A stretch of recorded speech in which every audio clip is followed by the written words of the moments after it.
Hi, my name's Fred Biltman. I'm with New Holland Brewing Company. We brew and distill in Holland, Michigan, USA. We make Dragon's Milk, Bourbon Barrel Stout, Mad Hatter IPA, and the Poet Oatmeal Stout. What is your definition of craft beer? And what about craft beer appeals you the most? Well, I think that the definition can vary depending on whether you're talking about a technical industry definition in terms of how do we organize brewers. And my definition and our definition is that it should be small and independent. And I think it also marks sort of a departure from what the norm once was. And for the drinker, for the consumer, I feel the definition is often looser, and it is about creativity and about choice and diversity of flavor and connection to the process. I think when people know who's making their beer and they can find out more about how it's made and they feel that connection to the craft, then it becomes craft beer for them. Can you tell us your study about craft beer and food pairing? Well, I've been working on learning how to pair beer and food really since 1995 through my career in beer and teaching myself to cook and collaborating with chefs. I just really had an appetite for learning how to artfully combine flavors and enhance one's experience with food and drink. Can you tell us more about the book you wrote? It's about the craft beer and food pairing. So what is the knowledge or what is the... Yes, the book I wrote is Beervangelist's Guide to the Galaxy, and it started out as a pairing guide. I have been teaching people how to pair beer and food together, and I wanted to teach that and help people understand. But when it really took off and it really became a book was when I combined that with talking about seasonal eating and thinking about what should we eat, when and where we are in the world first, and then what should we pair to it. So it's a combination of a cookbook, a pairing guide, and it has several essays on how to connect more to food and think about eating the ingredients that are around you. So can you share how you got this knowledge and where you started? Is there any interesting experience when you learned about this pairing? Yes, I mean I've gotten my knowledge and sort of mentorship from a few other people in the United States. Reading and following Garrett Oliver and Stephen Beaumont were around. They were early, but really the knowledge came through collaboration, through doing hundreds of dinners, if not thousands of dinners, and working with chefs and doing it at home and teaching other people. The experience of doing has been the best teacher. And I think what I try to inspire in people from that lesson is that everyone can do this, and there's no right, there's not a precise, absolute answer. It's about engaging and engaging with flavors and deciding what you like. So I've learned most from doing and listening and collaborating with other talented palates. Any tips you can recommend to the drinkers and how to try, how to start to pairing the craft beer and the foods? My first tip is to really think about flavor first and to set aside some of the rules and worry about doing it right and just actually taste and imagine, how would I describe this flavor to someone? Think very naturally. So some of my tips for people to get started is to remind them that they're already making flavor decisions every day, and they decide what food they like and what combination of food they like and whether they like, more condiments or sauce or chili in their dish or not. So we are natural pairing experts. So if they think about flavor first and just think about how would they describe the beer they're tasting and what other flavors might they like with it, their mind and their palate will do the work of finding a way to find those flavors. So we can think less technically and instead exercise our ability to discern flavor. And when we taste something, think about how could I identify that flavor, what natural words would I use, and go from there. When I think about how to compose pairings, I tend to think about 4 basic arcs, which I call the 4 C's, which is you can complement, bringing similar flavors together, which typically accentuate one another. You can contrast, bringing different flavors against each other in interesting counterpoint. You can cleanse, and so whisking rich or fat foods off your palate, or quieting a spicy dish, that sort of counterpoint and refreshing your palate for the next bite is another role. And then creating is when two flavors come together and create an altogether new third flavor. One or more of those should be present in any pairing.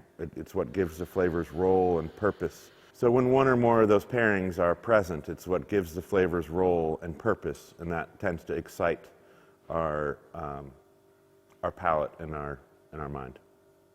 There is a stereotype perception, maybe beer is always just good for hamburgers or fries, the fast food. So is that true, or actually craft beer can go much further than that? I think beer earned that reputation by some of beer's own actions. At least in the United States, there were decades where light lager was what beer was, and so it was relegated to the sports event and the hamburger. But when you look at craft beer now and the range of flavors we have, you talk about the flavors born from our ingredients, which are things like roastiness and caramel, toastiness, fruit, spice, black pepper, banana, clove, caramel. These are flavors that are beautiful culinary bridges and can go anywhere in food. So I believe beer is the most diverse, most agile pairing beverage in the world because it has a range of flavor. But for a long time, we weren't aware of that, and that wasn't what was common. And so we're seeing a bit of a new world open up. And I think all beverages should be considered for pairing. Wine is beautiful, beer is beautiful, spirits are great. But beer is more versatile than any of them. So when it comes to pairing like regional or international cuisines to beer, there's an instinct sometimes to say American beer must pair with American food, or Chinese food should pair with Chinese beer. But I think that I like to open the idea that if you go flavor first, none of those rules apply. That when I first came to China last year, the question was, there was an instinct to let's do a pairing with one of the restaurants serving American food and pair your beer. And for me, the curiosity of being a person who loves food and drink, I was much more interested in learning Chinese cuisine and finding the flavors that we had that worked together. So I think I'm drawn more to finding new pairings and bridging cuisine, different parts of the world, with whatever beer seems most harmonious, rather than thinking it has to be from an area. I think we're seeing breweries all over the world be inspired by their area, but also be inspired by just their own imagination. So I don't think there's any boundaries. There can be harmony, but I encourage people to look broader than that and just taste and try new things together. So what would you recommend for Chinese drinkers about the classic craft beer and for pairing Chinese cuisine? We discussed the Hongshao roll, Lazizi, or Peking duck, and Yeah. the classic cuisine. So Yeah, so things that I've enjoyed is Hongshao Roe is a dish that I love, and have come to find that it has a lot of different interpretations, but it's a really beautiful dish, and I love it with stouts, roasty flavors, and for us, even our bourbon barrel stout, where there's roasty tones of coffee and chocolate, and there's some other kind of vanilla from the oak. And I think that there's a lot of play between sweetness and the richness of the pork belly and the depth of character that the braise and the sauce have. And to me, you want something that's going to stand up to those robust flavors, but not fight with it, and instead kind of frame it. And I feel like a big, not overly aggressive, but a nice roasty stout with some tannin structure from wood does that very well. With Peking duck, I think there's a nice little play with sweetness and the tenderness of roasted duck, and I think that would be a great place for complementary flavors and bringing in an amber ale or an amber lager or golden beer, something with medium sweetness, a nice roundness, and you don't. I think you want to really make sure that you taste the duck and you let that sauce come through. And so I play with harmonious complementary flavors there. Quite refreshing.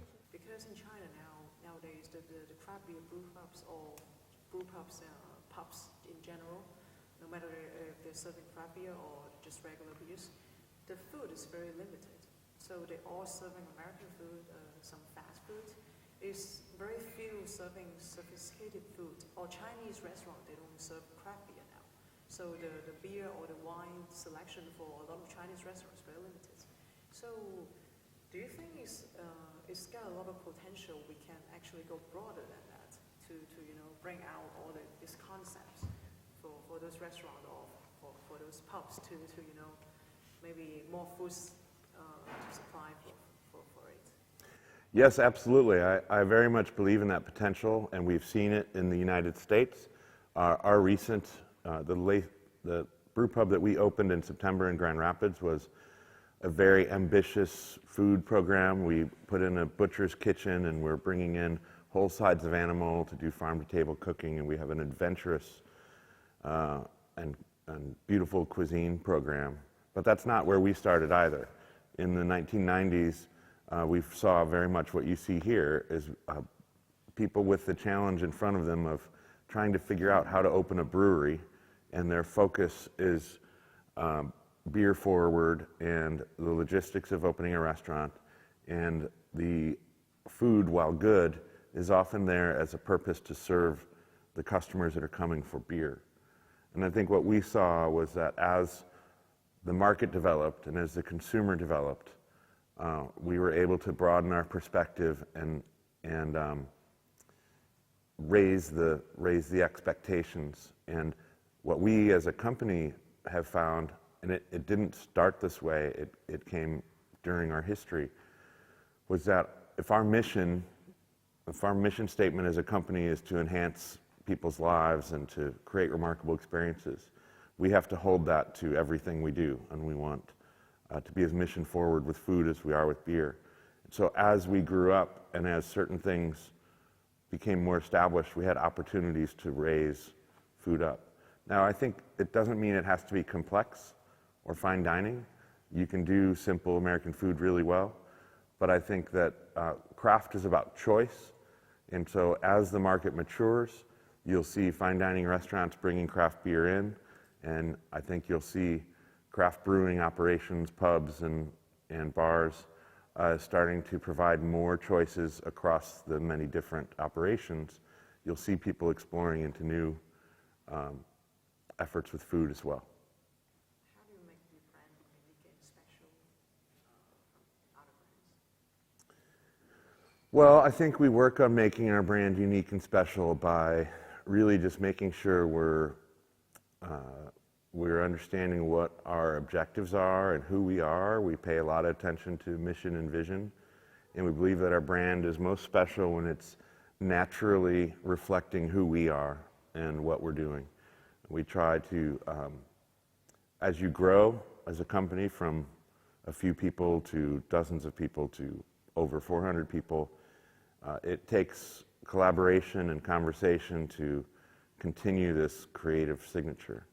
So for us, what's grown up has become, barrel aging has been grown to be a significant part of what we do, and our most popular beer is Dragon's Milk, a bourbon barrel stout that used to be a single batch release, but as it came up and it excited our team and our company and the market, people responded to it, that became really a signature, and our expertise in barrel aging has shown into other areas. We also distill, we make spirits, and so we let our own curiosity and ambition lead us on the path of who our brand is to our customers. What, you want me to introduce each dish and talk about the pairing? Yeah. All right, so we're starting with a corn soup and corn salad and creamy polenta. And corn and sweet corn tends to bring this kind of beautiful roundness and sweetness. And we have that with a summer, a honey lager and a wheat beer. And so I think those are really nice choices because they're soft. They are delicate exchanges with sweetness. And they're going to let the subtle flavors of the soup and salad come through. Foie gras terrine. We have with Jolly Pumpkins Bam beer and War Pigs Vitus the Great. I think you're going to get some nice sort of, the wild beers or barrel-aged beers like Jolly Pumpkins are going to bring this minerality and kind of a certain sort of fermentation character that tends to evoke spiciness. I think it's going to be, it's going to frame the richness and that minerality of foie gras really well. Egg Florentine with spinach and hollandaise sauce. We have with a Kolsch and Orange Avenue wit. So the Kolsch is going to be bright and refreshing and kind of really be a jumping off point for the hollandaise sauce and the spinach. Kind of a nice, clean base for that to apply on top of. And the wit, I think, is going to engage and interact with some of those, some of the character of the hollandaise a little bit more specifically. We have slow-cooked salmon with vodka and lime with Golden Monkey triple.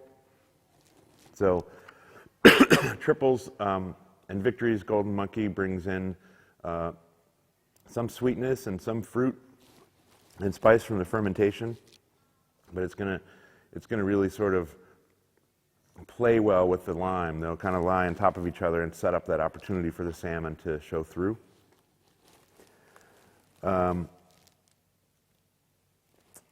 The slow-cooked saddle, roasted chop, and braised shoulder with paprika. This is going to be with Yeasty Boys Pot Kettle Black, as well as our Dragon's Milk Bourbon Barrel Stout. And so this, you're going to really have a lot of roasted characters. You have some big flavors, and it's going to be framed by a couple of nice beers that are really going to be on different sides of roast. You have roast that has hoppiness and is going to be a little brighter, and then the roasted Dragon's Milk, which is going to be richer and bolder. So either way, I think that's going to be a really nice hearty dish, and all those flavors will play really well together. Then you have a roasted guinea fowl with Birkenhead's Double IPA. I love to think about pairing IPAs and hop flavors can be tricky for people because bitterness is a threshold that everybody has a different sensitivity to. But I really encourage people to think about citrus and think about herbaceousness. So hoppy beers are aromatic, and they can play the way we would use fresh or dried herbs. And they're citrus. You can get flavors of grapefruit or lemon or orange. And so going with a bold double IPA is similar to roasting with citrus and herbs, which we do with poultry all the time. So I think these are going to be good companion flavors that may be counterintuitive to some people. That's also the sort of setting where someone who doesn't think they like double IPAs might find this to be really relaxed flavors versus when they just have it by itself. The crispy meringue, yogurt, sorbet, and mandarin marmalade is with Berliner Weiss. Again, if we talk about sourness in beer, sometimes people pause and think, no thanks. But instead, if you think about tartness and acidity, we have this throughout every cuisine in the world, is using acidity and tartness to brighten and to contrast richness and sweetness and to refresh our palates. So I think that's going to be really nice because it's going to be bright counterpoint to some of that sweetness, and it's going to refresh your palate. And it's also really nice punctuation at the end of a meal to kind of lift things from our palate. So for dessert, we have crispy meringue with yogurt, sorbet, and mandarin marmalade. This is paired with 8 Wired's Hippie Berliner or Hoppy Berliner? Hippie Berliner. So Berliner Weiss is in the sour beer family, which sometimes gives people reason to pause or think that they wouldn't like sour. And I like to encourage people to think instead about tartness and acidity. We use tartness and acidity to brighten foods, to contrast richness and sweetness in almost every cuisine in the world. So this is particularly good at the end of a meal. It's going to lift things off of our palate. It's going to contrast and brighten and excite some of those flavors in the dessert, but do so with a really light hand in a way that feels refreshing to the drinker. So I think that will open people's minds to what sour beers can do and be a perfect punctuation to a delicious brunch. What is an interesting or impressive experience in Beijing? Oh, I've really enjoyed my time in Beijing. It is my second trip to China, but my first trip to Beijing. And I think the feel of the community and the hutongs and the overall sense of warmth from the various neighborhoods has really connected with me. It reminds me of several different places that I've enjoyed in my life, including Chicago and New Orleans. And there's a public warmth and real sense of community that has made me feel both excited to visit a land far away and also feel right at home at the same time. Favorites are always so tough. Well, one that I really like is kind of a combo pairing because it can go 180 degrees differently. And I really like, and it has a food that I used to think I didn't like, or I didn't like at one point and then learned, which is a really robust blue cheese. And then in our world, I like to pair that both with dragon's milk or bourbon barrel stout. It creates a flavor altogether. It's just really harmonious, both relax. And I feel like you get into a second part of the cheese that you don't taste without it. So it's bringing a new experience. And then you can then pair it at the same session. You can pair it with a double IPA, and a lot of similar harmony and beauty come out, but you're doing it with entirely different flavors. So I really love that, and I love sharing with people that there's no one answer, and that you can find harmony in many different paths with the same food. Other favorites, it's so hard to name because I'm grateful to have experienced so many different meals and have been pairing for 20 years. But I'll say that one that I use in a lot of tasting sessions, my good friend Gail Ambrosius in Madison, Wisconsin makes a shiitake truffle. So it's a chocolate truffle with shiitake mushrooms. And I love demonstrating that beer can go between dessert and savory, sweet and savory. In particular, dragon's milk is beautiful with chocolate and caramel. It's a natural for dessert and against dairy and creaminess. But it's also beautiful with beef and mushrooms and in all those savory settings. And so when she first told me about this shiitake chocolate truffle, I knew exactly what I was going to pair with it. And it has made so many people happy and changed people's minds about what beer can do. But I think that's an emotional favorite because it continues to remind people to not limit beer to one setting, one flavor. So one of my other favorites is one that I've brought to a lot of people over the years, and my friend Gail Ambrosius of Gail Ambrosius Chocolates in Madison, Wisconsin. She makes a chocolate truffle with shiitake mushrooms. And we've done a lot of tastings together, and I really enjoy demonstrating that dragon's milk can be savory with dishes like beef and mushrooms, and it can be sweet. It's beautiful with chocolate and caramel and dairy and pastry. And so this sort of brings those worlds together. And it's a beautiful, harmonious flavor that has or pairing that has lots of umami and just, it has changed so many people's minds. It's opened minds about what beer can do and what it's capable of. But it's done so with such a graceful exchange of flavor that I definitely love tasting it, and I love sharing it with people around the world.